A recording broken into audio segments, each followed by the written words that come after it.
everybody, Nikki here. This is Taste Life Nutrition Radio, streaming live here on KUHSdenver.com, the best station in the world as far as I'm concerned. But Taste Life Nutrition Radio, we are here to talk about all the good things in life when it comes to health and wellness. The goal, though, is to bring truth. This is my new song. It's my song of the year, just so you know. I'm going to give it a listen because it makes me super happy. All right, I'll turn it down now. All right. So, we want to bring to you as much truth as possible. We want to take the confusion out of health and wellness and nutrition, mindset, all of the things that are good in the world, because there's so much confusion in other areas of the world right now that we want to bring it down to what's good. What's good is being healthy. Let's take care of ourselves. Let's get through these crazy illnesses that we're dealing with. And a lot of that, it's not just taking care of our physical body, it's taking care of our mental and our emotional health as well. And so I am super stoked because I have my guest, Coach Lulu with me, who is, this is the coolest thing. We're going to talk about metacognition. And so I'm going to be totally upfront and tell you that I have virtually no idea what we're talking about. But that's why it's so much fun. And so I'm excited, Coach Lulu, that you're here. And thank you for being here. I appreciate you so much. And I appreciate you bringing such knowledge and goodness to the world, because that's really what we need. And we need to understand that health isn't just the body, it's not our physical body. It's not just eating well. Eating well is exceptionally important, but it's so many other things. And what you do is you really, I think you're kind of bringing that mind-body connection together in a lot of ways. So before we get started on all of the details about what we're going to talk about today, which I'm super excited about, but we always want to start the show with what we're grateful for. So, Coach Lulu, do you want to start and tell us what you're grateful for? Yes. Thank you so much, Nikki, for having me. I'm super excited to talk about metacognition, some powerful life tools today, and I am most grateful for the gift of life. I am alive because of a donor, and a family saved my life, a little boy, technically. So wow. I am grateful to his parents who made a life-changing decision to give me life in the midst of their own tragedy. So that is what I'm grateful for. Holy smokes. Thank you for putting me in tears at the beginning of the show. That's I amazing. know, try not to cry. It's really hard because it doesn't matter how many years go by. It's still very, he's with me every day as a part of that. So, yeah. Wow. That's so beautiful. It is really, really beautiful. And that's I think that in and of itself is a really important topic, just a quick topic that, giving in that time, and making sure people know that you want to give. That's kind of where I am too, is I want to give every part of me that I can give away that's useful. And hopefully I'm at a place where something's useful. I don't know. But that's amazing. That's great. Very cool. Well, I am grateful for, not quite as deep. I actually am leaving tomorrow to go to where I call home, so going back to Dallas. I have, the people who I have grown up with, who have, it's family, it's friends, people who have molded me and made me who I am in many ways. Of course, we've been here for, 10, 11 years now, so there are a lot of people here who've done the same, but, those early years, high school and college and then early professional life and that kind of thing. I'm always grateful to go back. I try to go back several times a year and just, hang out a little bit. And I'll tell you too, quite honestly, that I don't see my dentist here. That's one of the reasons I go back, so I can see my dentist there. He made an amazing impact on my life, literally. And so I trust him, and so I go back for multiple reasons. But I'm always grateful to get to go back, and it's such a quick, easy flight that, it's good. Nice. I'm grateful for those people. That's great. Yeah. Congrats on that. That'll be such a nice treat. Yeah, that'll be fun. Okay, so I have some of your bio here, and in our talking to each other and learning a little bit about you, through you as well as through a former guest that we had on, if you were on a couple of weeks ago, Matt Lowe from Founders Atlas. You two are connected, and so this is really cool to have had both of you on sort of back to back. But yeah. Your history, just like you said, you had a donor, and so you've had some pretty intense situations throughout life that could have taken you one way, or they could have taken you another way. And so I want to get to know you, or I want everyone to get to know you a little bit. What's your story, where it's brought you, what motivates you, what excites you, and then of course a little bit about what you do, and then we'll dig into all the deep fun stuff. Yeah.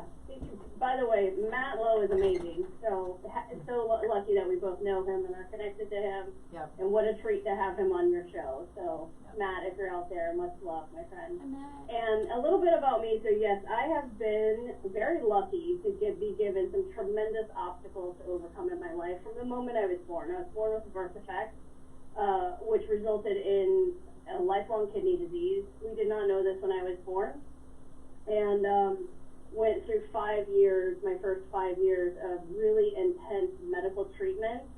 And where I was born and where I lived, we moved a lot when I was a kid, but I actually lived in this area. There were no children's hospitals, so I was treated in an adult hospital, and at that time they believed that parents were in the way. And so I was removed from my parents anytime I was having medical treatment done. So basically a complete loss of power from 0 to 5, which is a very important developmental stage for our brain, as we know, right, for children. And strapped down, held down, and had invasive medical testing done. So I won't go into the graphics because I really don't want to trigger anyone, so I'm very mindful about that. Right. And ended up having double surgery when I was just shy of 5, and had a 50% chance of coming out of that, and here I am. And that's been one thing after the next year that went into my adolescence with ongoing kidney disease, chronic kidney disease.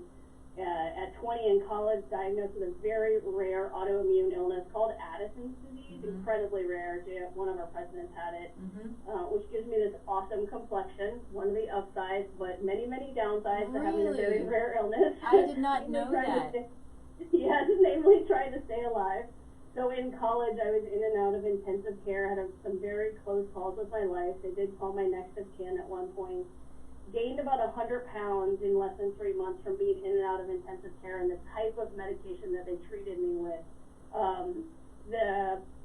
The protocol at that time was quite aggressive. So went through that, and then on and through my life was hit by a drunk driver and a hit and run. I spent about a year in rehab, learning to get back not just mobility, but also how to manage my body so that I didn't end up having full, rod surgery on my spine. Because that terrified me. With my medical history, to go back into a hospital and have surgery, I will do anything to avoid it. Yeah. And then ongoingly, my kidney, I took really good care of my kidneys, ended up going quite a ways past when they said I would have a transplant. Very happy about crushing that record through eating well and taking care of myself. And then did end up going on dialysis, which the type that I did was called peritoneal, and it's 9 hours a day, 7 days a week, 365 days a year, until you get the call. Holy smokes. So you either expire or you lucky to get the call. I did not have a living donor. I actually, at that time, did not seek one because I had been sick my whole life. So this is something I was very, very used to dealing with. And amazingly, I did get the call. Wow. A few years later. And I'm here today. I'm 8.5 years post-transplant. I pushed out one business, which I love, and right now, to transition to where I'm at now, I came into coaching through being a personal trainer because I do understand how important it is not only to eat well, but to take care of our physical body. Yep. And going through dialysis allowed me the opportunity to get a very clear distinction between my mind, my body, and spirit, or whatever you want to call whatever faith you have, right? So faith is very important. And separating those three things out, because I had zero control over my body, but what I could start choosing to control was my mind. Right. And there was a very pivotal moment that happened in my life. And from then on, I moved from having to do things to getting to do things, which when we get to do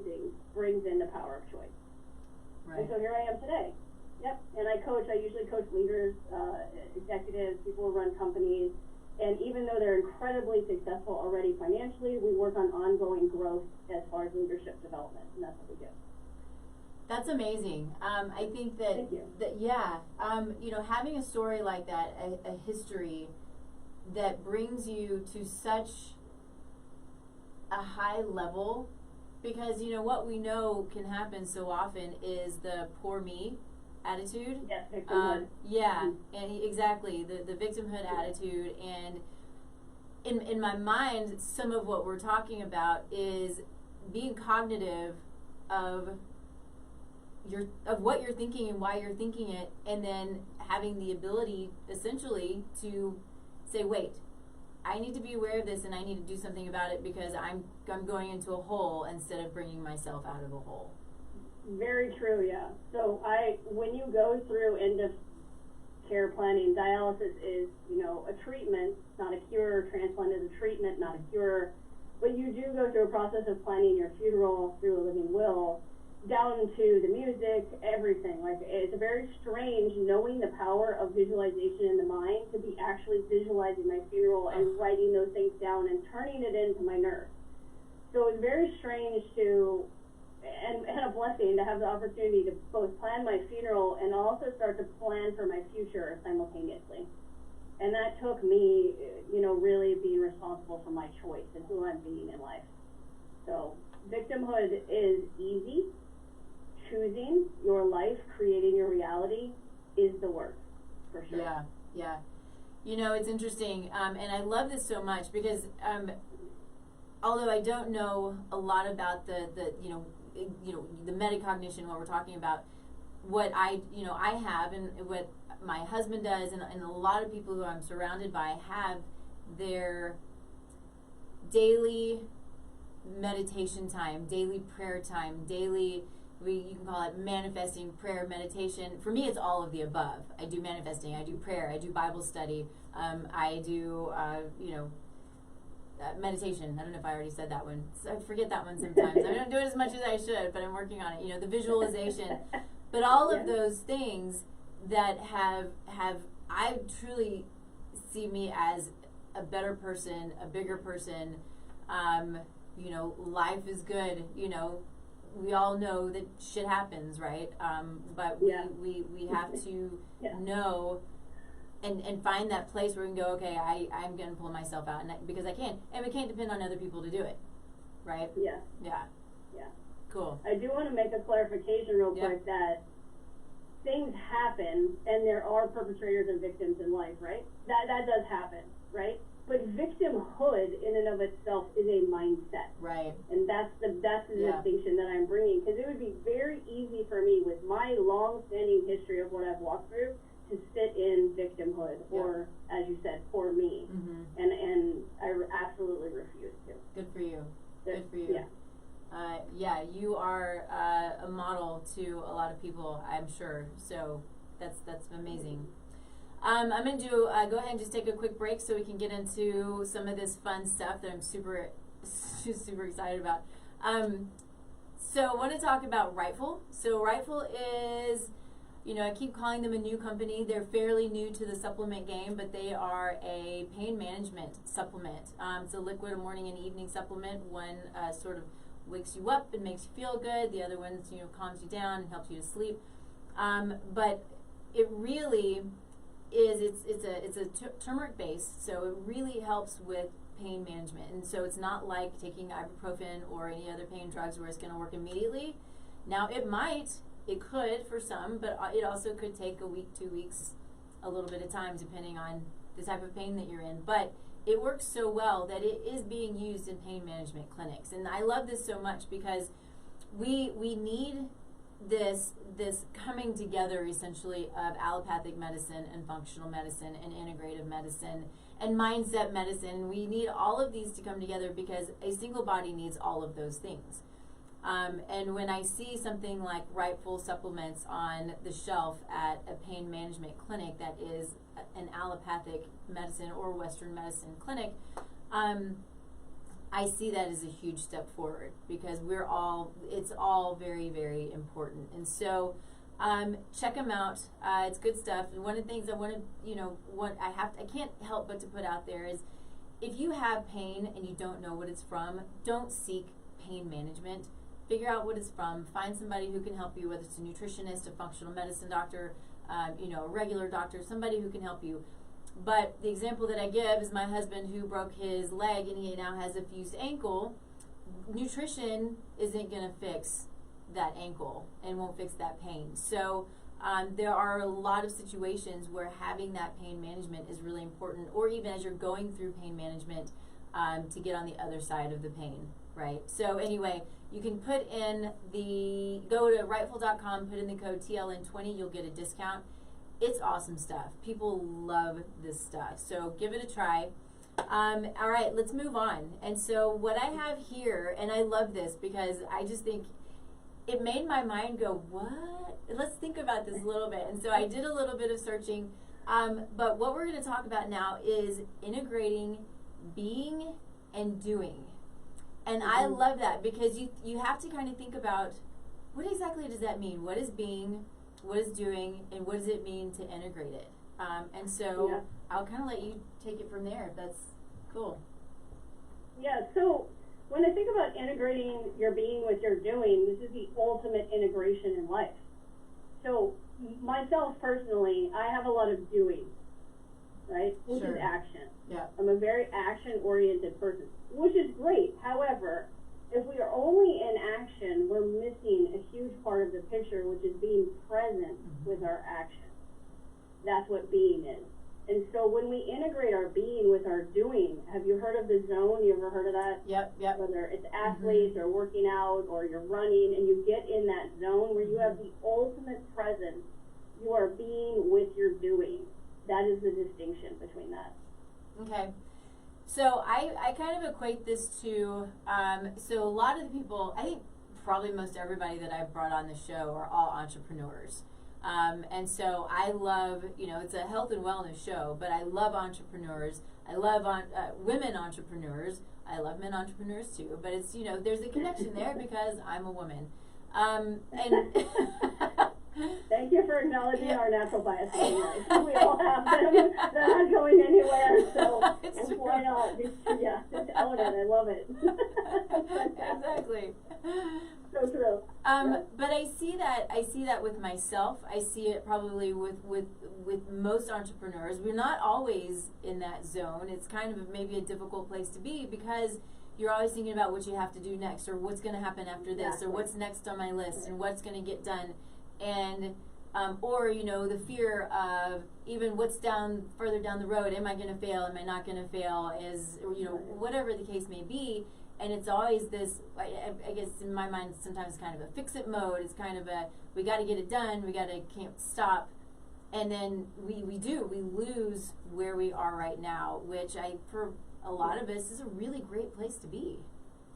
Yeah, it's a lot of times doing is a very hot spot type of activity when we think about mindset. So it's, you hear this all the time, especially in the business world of, I've got fires to put out, right? Yeah. Things like that. And so that's great, but the thing is, then you're always fighting. Mm-hmm. You're always in that mentality of, well, what's next? And then where does the enjoyment come in? Yeah. Where does the being come in? Yeah. And that often happens, especially when we head towards burnout, because we're doing. And so one way to really mitigate burnout is to integrate and start integrating that being in with your doing, because when you have that presence, you start to get that love and enjoyment and that passion, especially for us entrepreneurs, of something we start out with. We literally take an idea and breathe it into life. Yeah. Right? Any creator, whether it's a musician, anything like that. And so that process, there is a lot of work to bring those things to life. But when we're being with that doing, then we can continue that enjoyment for the long haul. Yeah. So to kind of bring it into which is very cool, the way that I talk a little bit about that, you talk about the burnout, you talk about what can happen to us if we stay in that fight mode. It's a fight or flight, right? So what's happening? Yeah. So you've got this stuff happening mentally. You also have the stuff happening biochemically. And so if you sit and you stay in that fight or flight mode, you have your adrenaline and your cortisol and all of those things constantly pumping. And just to your point, you said there's burnout. Why is there burnout? Well, your brain's burned out, your adrenals are burned out, you can't keep going, and it's toxic. Stress shrinks the brain, so you're not thinking as well. You probably have some brain fog. And then you get in this place where I kind of see it as you spiral a little bit because things just sort of come, they get out of control. You can't control what's going on with your body. Then you hit a point to where it's just fatigue. And then you can't get up because you've literally burn out. And we see that happen. And it's not a good place to be. And so going back to, I think, taking that time, and I like to try to do it a couple of times a day. I don't always, but taking that time first thing in the morning, in the afternoon if you can do it, the evening if you can do it, but being still, and taking that time to focus on where you are now, and getting back to what you're saying, if you can find that zone, I think that's kind of that perfect place, right? Mm-hmm. Yeah, it's very difficult to sit in rumination of thought when you integrate your being with your doing. Does that make sense? Will you repeat that one more time? Sure. So it's very difficult to sit in ruminating thought when you're sitting with your being, with your doing. Right. Oftentimes when we're in the doing of something, we're very much ruminating. So say problem solving is one thing. We tend to start thinking about problem solving, and oftentimes we can think problem solving in one dimension. When we can get into our being with the problem, we know the solution is literally on the other side. I have this amazing rock, and on one side it says problem, and on the other side it says solution, because it's just that easy. Yeah. But oftentimes we look at things and we're doing it, and when we're doing it, we're making it hard. So when you bring your being into the doing, you can literally make things as easy as possible on yourself. Wow. Yeah.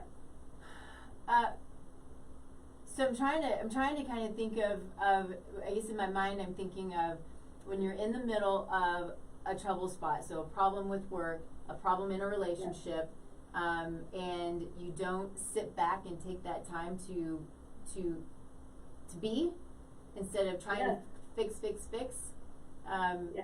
Then if you sit back and take that time to be, and it's almost, I keep equating it, and I hope it's okay, to kind of that meditation.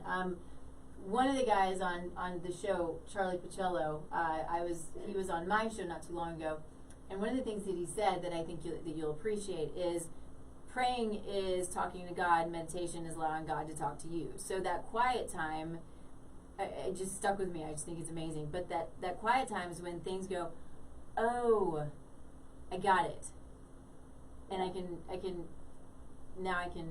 move forward and figure it out. Like you said, it's just the other side of the rock. The solution is. There's a great example of this I just thought of, which is oftentimes when we're in the shower, we get those great ideas. Yeah. All of a sudden, that's something we're working through, just like, oh, here's the solution, right? Because it's as easy as that, flipping it over. It's on the other side of the problem. The solution's always there. The solution is always there. And so what happens in that space is that is the essence of being what you're doing, right? You're in the shower, you're being with yourself, you're being in that space.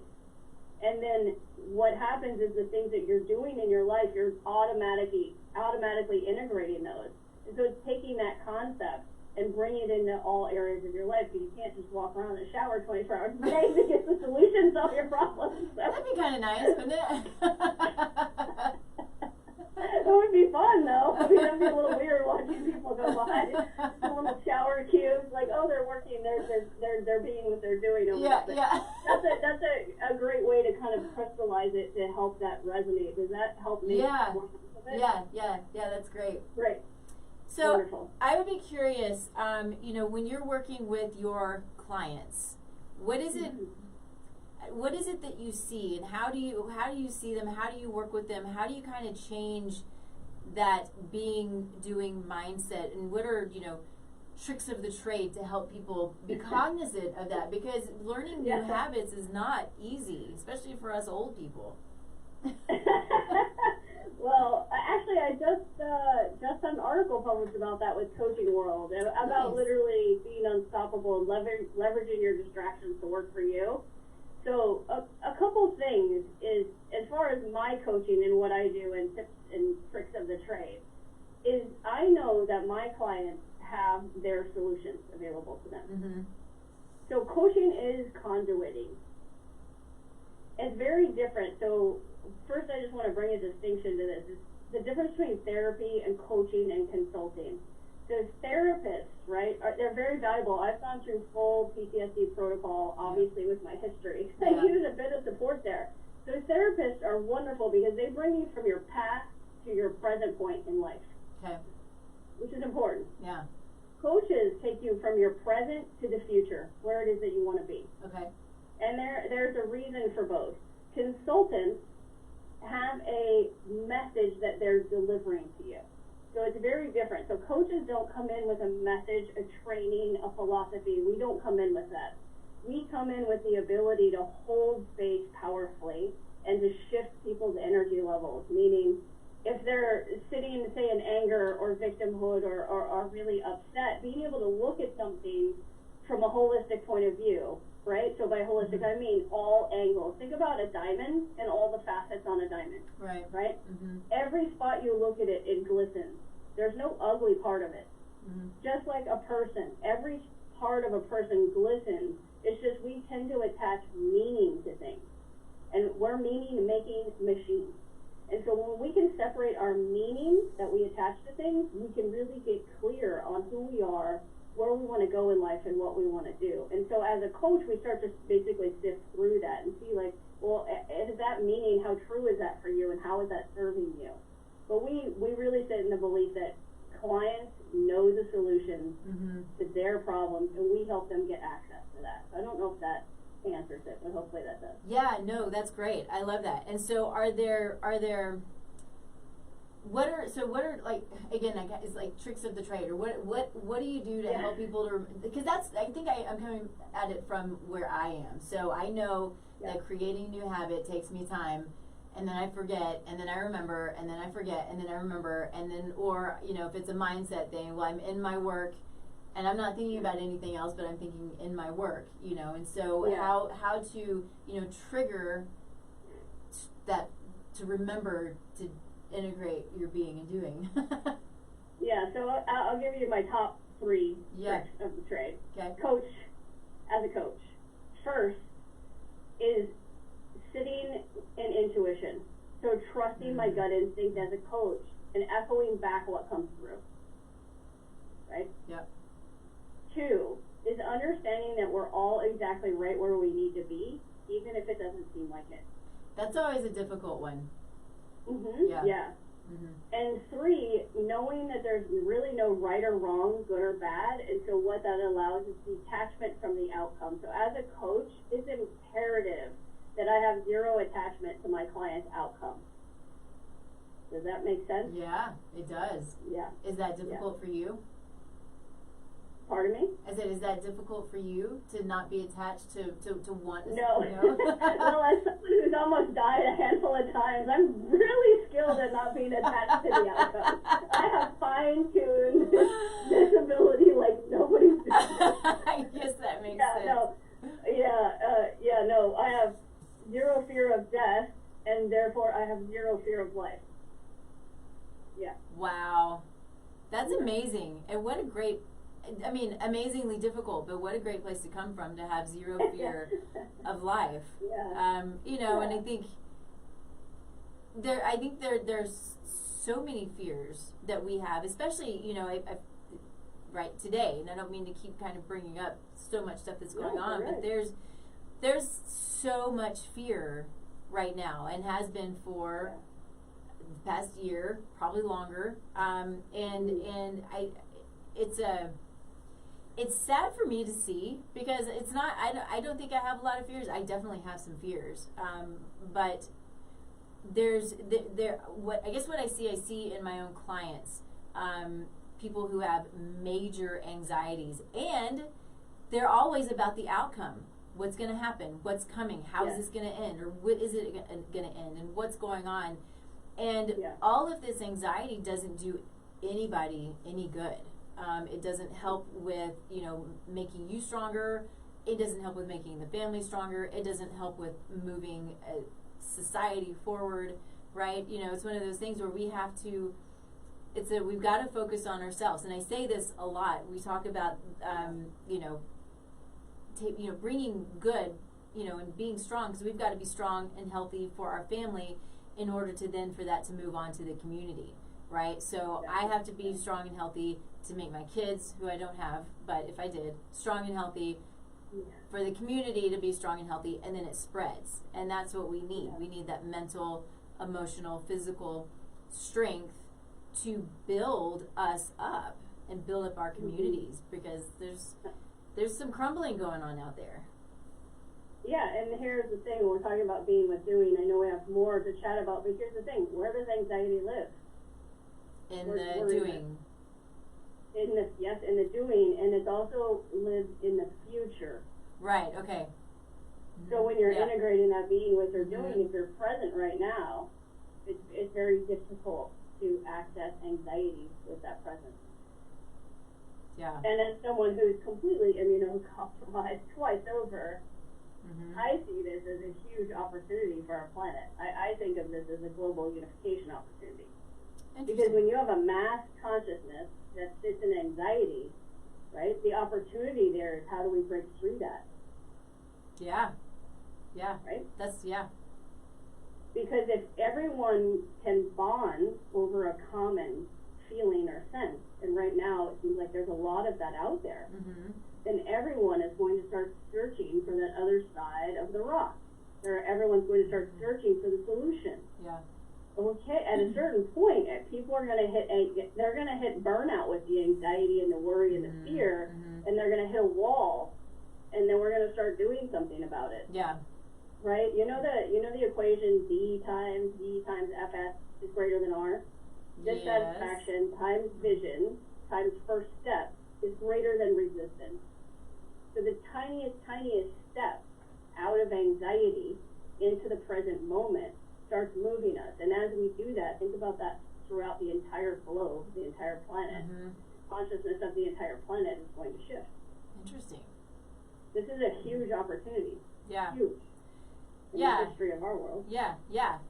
And I hope that we jump on good opportunities. Yeah. And I get that may not resonate, but that's what's so for me. Yeah, no, I like that. I think it's I don't know if it's a unique view. It's not a view that I've heard, but I think that bringing views like that to the world, I think it's important, because people will resonate with it. I think it's amazing. And being a thinker, and a thought leader, that's what's important. Thanks. So, yeah, cool, good. Okay, I'm gonna do a quick KUHS Denver streaming live. Yay! I love it. Oh my gosh. Fantastic. Can we do that again? KUHS. I used to be a cheerleader. KUHS Denver streaming live. I always wanted to be a cheerleader. So, thank you. Oh, high school. Such fun. Fantastic. I love it. Awesome. Okay, so I think that this is a good point. I keep kind of looking at my notes, because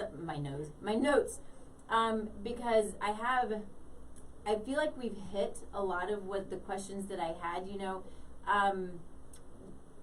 but all of this integrating being and doing, it takes a mind to do it. It takes a thought process to do it, right? And so you got to think about thinking about it. You got to think about doing it, right? Right? Yes. So, metacognition. Let's talk about metacognition. And my favorite thing in life. I love this subject. I just think it's such a cool term, and I'm looking it up going, ooh, it sounds so ethereal, Yeah, and it's so simple, but it's just a lot of syllables, that's all. Yeah. We can speak, so we can say it, Yeah, exactly. So I have a whole bunch of notes here on metacognition that I'm not sure I'll get to, but I kind of want to go back to, what how you teach it, what it is, and start from kind of the bottom and move up. Sure.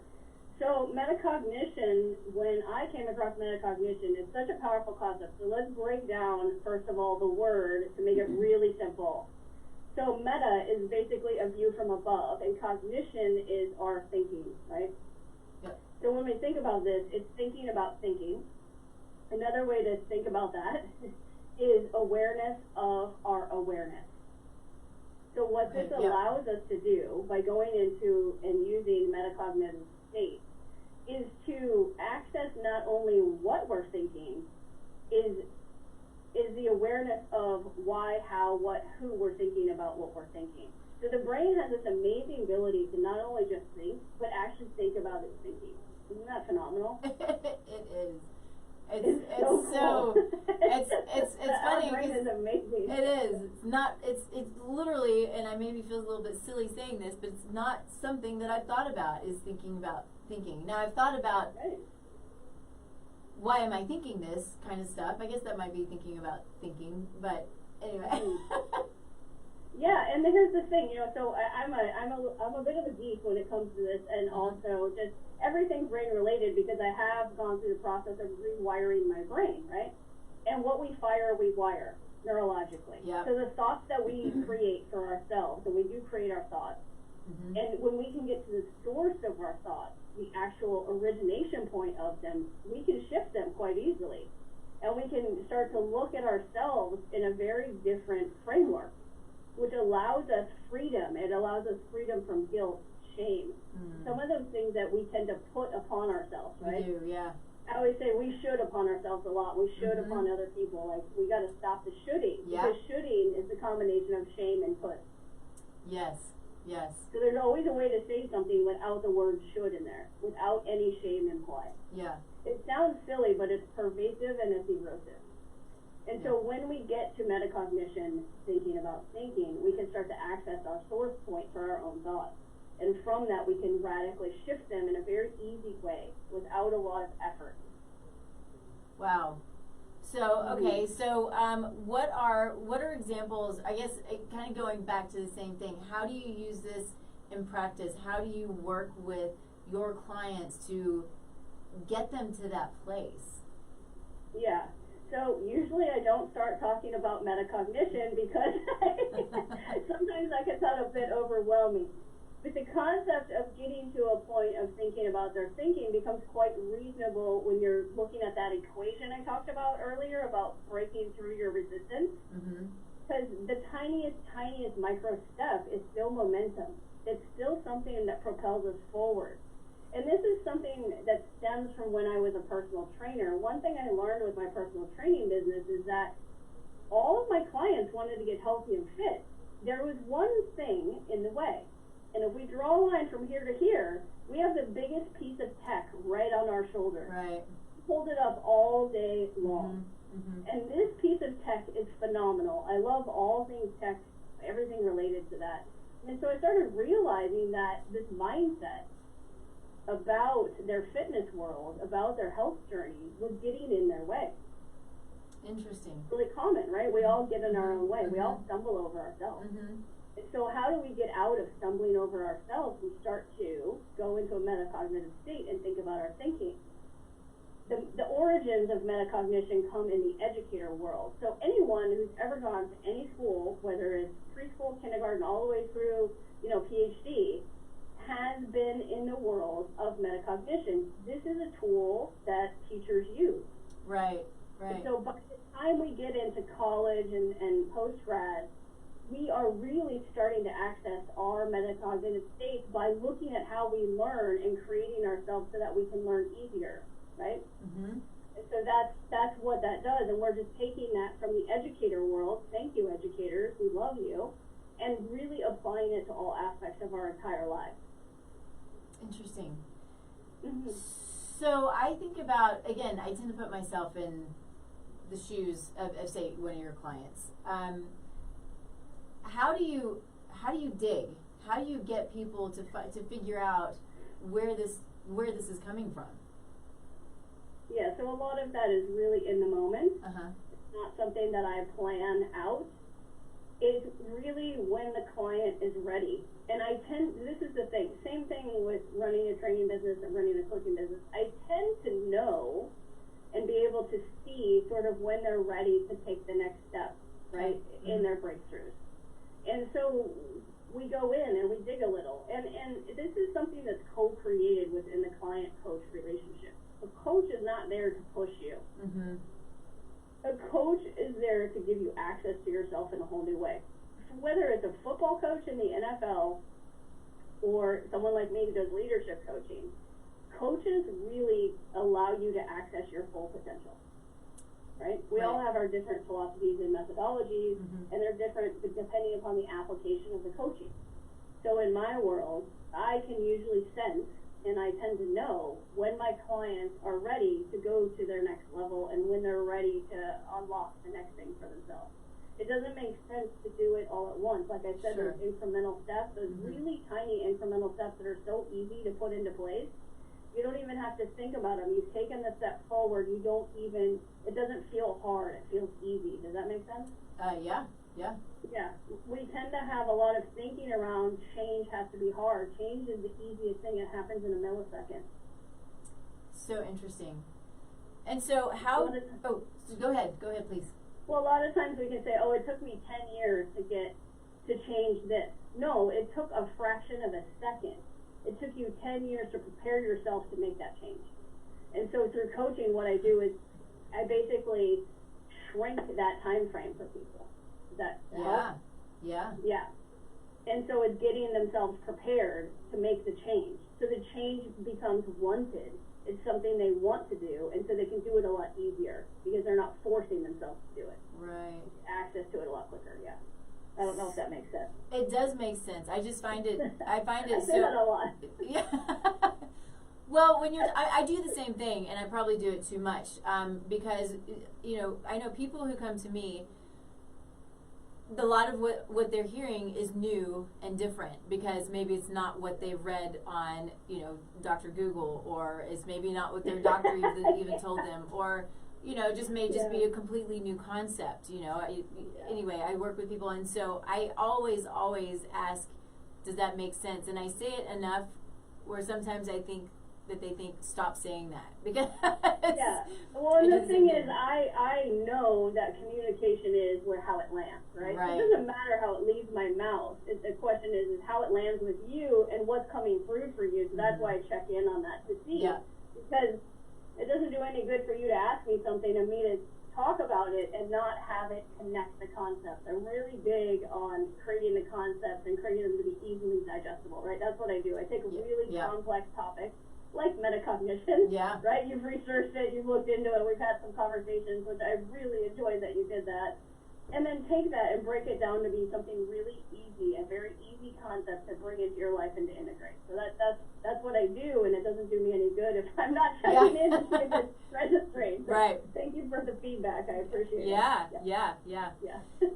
So what do you see when so you're working with one person, but then so this one person they're either a couple of different examples would be they're a business owner, so they're trying to get to that bigger, better place as a business owner, or I would imagine for a lot of people they have like as past traumas, so there may be some relationship issues. And I know you're a leadership coach. I don't know if you do much relationship stuff, but I would imagine that it affects relationships, whether it's co-working relationships, spouse or family relationships, that kind of thing. I would imagine that you see pretty amazing things. Yes. Yeah, so here's the thing. Whether you're a leadership coach like me, you're a life coach, you're an executive coach, which are really similar to leadership coach, really the same thing. No matter what you do, performance coaching, the fact of the matter is that you end up working in all areas of someone's life because we do not work. It's very difficult to have a coach for one thing and then a coach for another thing because there's trust built there. It's a very sacred space working with a coach, and we have a very specific set of ethics that we adhere to. And so when you're working with a client, you get to a point that there's a mutual trust there, and you end up diving into, some very specific things in life. So it's all encompassing. Yeah. My business clients, we end up working in personal realms and things like that. Yeah, absolutely. Are you able to give an example of kind of a breakthrough that you've seen that moved you? Sure. Yeah. I have this client. He is my dream client. He's everything that, for me, what I do that I look for in a client. And so we talk about success, right? And this client is incredibly successful. And there's always an opportunity to take something to another level. So whether you're working on a deal that, I don't know, is $10 million, there's a $50 million, there's a $100 million.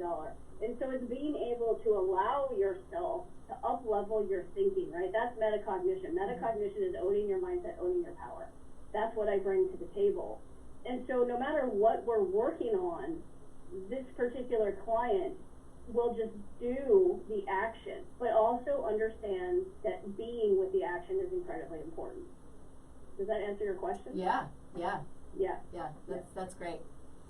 Okay, I'm going to take another quick break, and we're going to talk about Zymogen. Zymogen's a great company. It's another supplement company. I use them. I use a couple of different companies regularly. Zymogen is one of them. I use them quite frequently. They truly have the best of the best supplements that you can find. They're backed by science, backed by data. If they have, they're going down the line and everything isn't perfect, then they'll pull the products. I appreciate them. They've got supplements for all issues and organ systems and male and female and kids and inflammation and all of the things. So they are an awesome company. You can check them out. You can go to my website. I think on the homepage down at the bottom there is a button for WholeScript. So WholeScript is their ordering system. What I will say though is you need to know why you're taking supplements. You don't take supplements just because somebody says that this is what you need. And so I want to really make that point that I love supplements. I do therapeutic supplementation all the time, but I also do it after looking at labs, understanding that person's body, and really knowing what they need.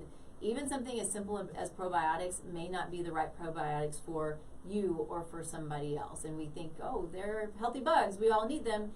Yes and no, right? We need different healthy bugs, and we got to look at labs and understand bodies in order to know what it is that we need. So go to them, check them out, but find somebody. If you already know, great. If you know what you need, that's perfect. But find somebody who can help you understand your body, because you're unique. You're not everybody else, and you need the things that your body needs, not what your friends or your spouse's body needs. So check them out. You can put in the code radio5 for a discount. Yeah, great stuff, great company. I just love them to pieces. You cannot get them on Amazon. Don't buy your supplements on Amazon. I probably say this every time I do a show, but Amazon and eBay are not the place to buy your supplements. There's no regulation.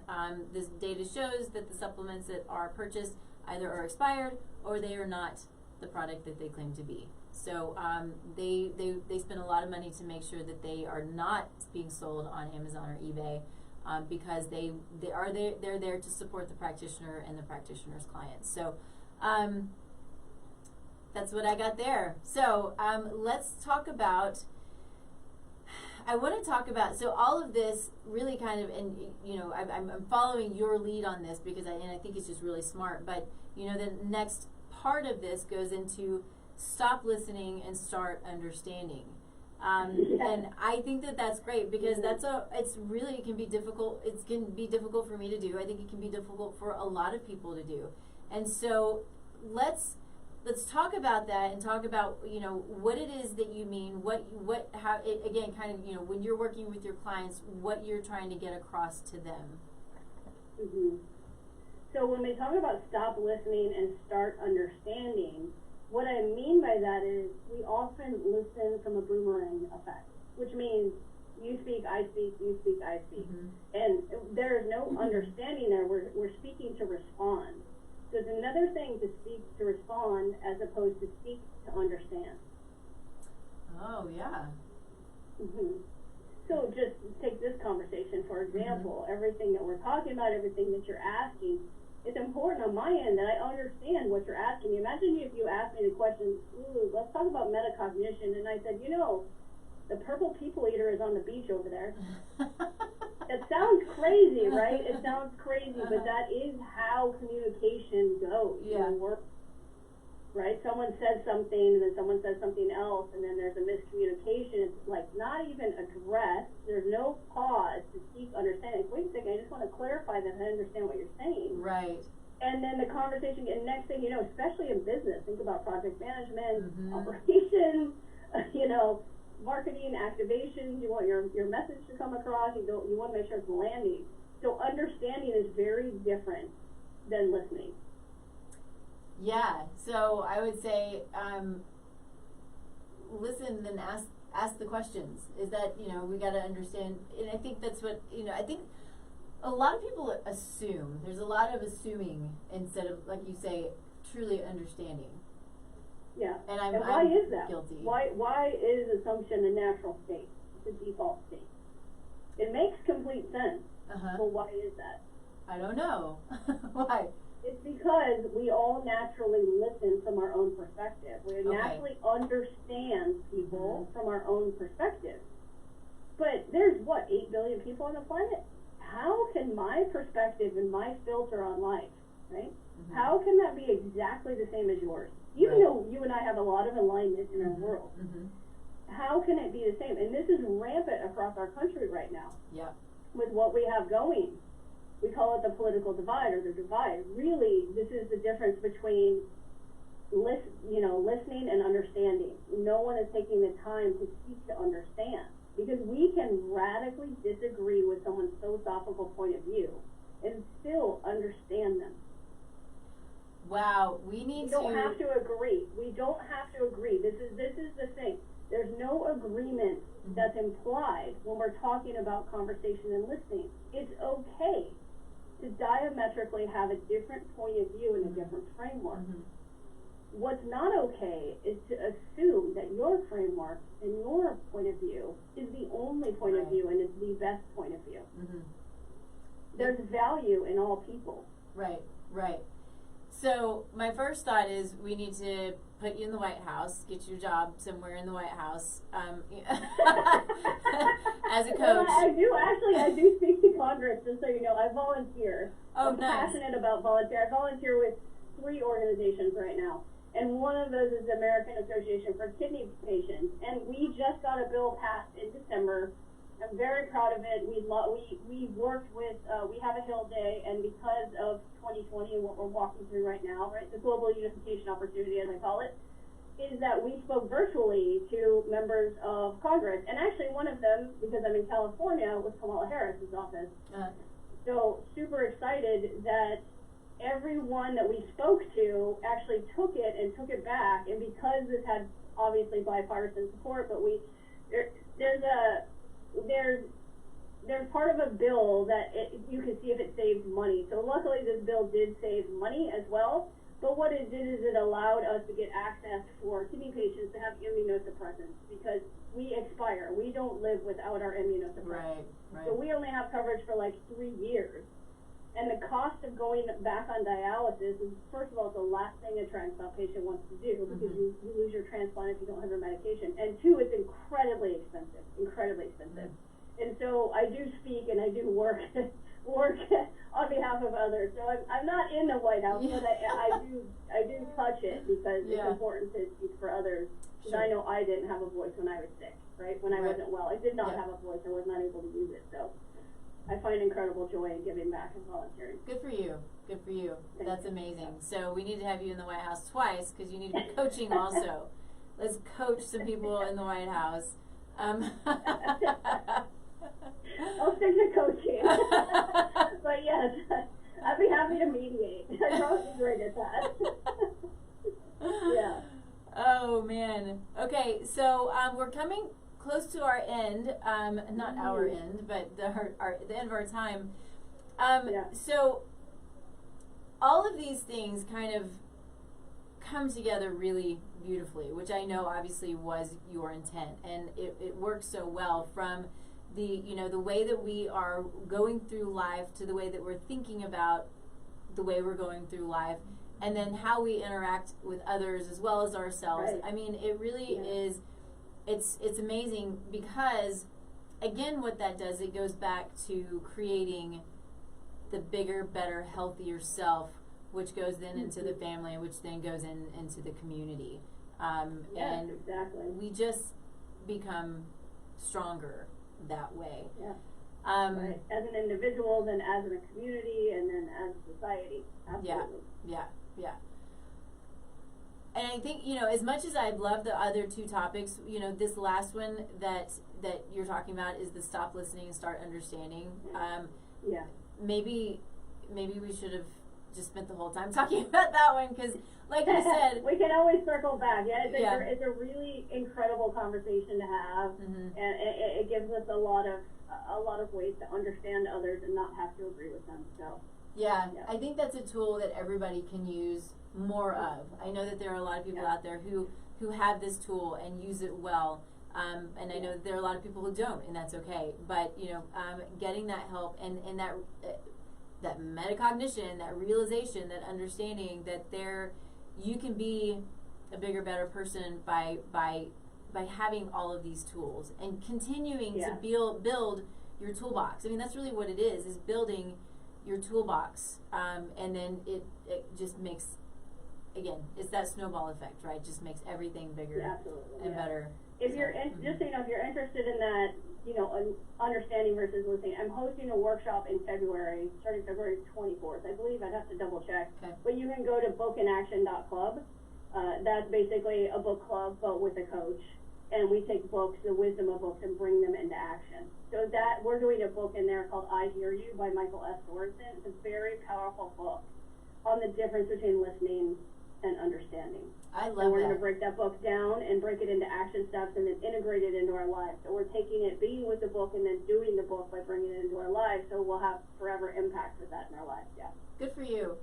And so Thank you. A little bit of clarity, this is her other company, her other passion is this book club, and it's not just a read and chatty chat book club. It's a read and put it into action, and let's do it, and let's create a better me and a better you, and all of the things. And so this is your next book club, essentially, right?